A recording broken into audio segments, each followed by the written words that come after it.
Hello, my name is Brooklyn Tucker, and this is my slideshow, The Effects of Poverty, Moving, and Homelessness on Students.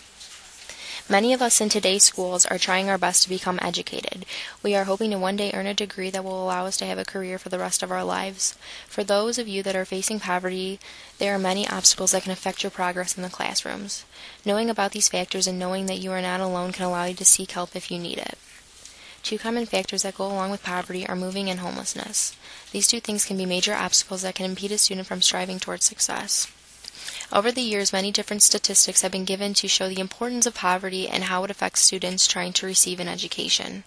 According to Watson, in the 2 years since the onset of the financial crisis in the fall of 2008, the number of students living in poverty increased from 14 million to 16 million. As the statistics show, more and more students are now growing up in poverty and, in return, are being affected by homelessness and moving. According to the website Keers and Minds, every day 2,660 children are born into poverty and 27 die because of it.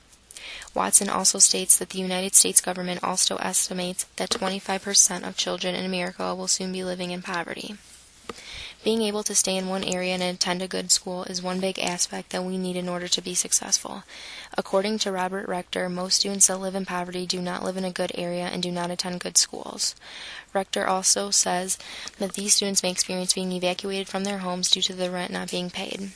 If this happens to a student, then they are constantly faced with moving and changing schools every few months. This results in the student not being able to keep up with the rest of their classwork. Teachers will also have a difficult time finding out how intelligent a student really is, and how much they have learned from their previous schools. More than likely, a student that is continually moving and transferring schools has very few records explaining their educational background. Not only will these students have a hard time catching up in class, they may also find it hard to make friends. If a student comes in the middle of the year, then most of the other students have already found most of their friends. Rector states that the new student will need to adjust to their surroundings and try to fit in as best as possible. To some students, this might be quite simple, but to many other students, this could seem like an impossible task.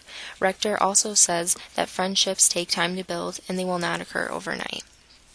Another factor that comes along with moving and homelessness is a student's emotions.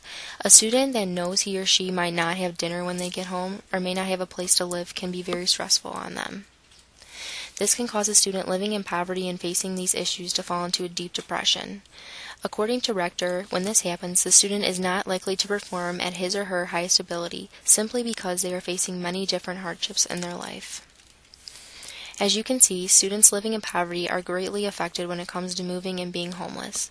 Not only do they have to worry about changing schools and trying to make friends, they also have to worry about getting good grades in school as well as dealing with emotional problems. Although these problems may seem too difficult to overcome, we need to realize that we all have our problems and factors to overcome. If we find ourselves in this situation, we should always take advantage of help that is offered. For more information on students living in poverty and dealing with being homeless and moving, visit thehomeless.com. Thank you.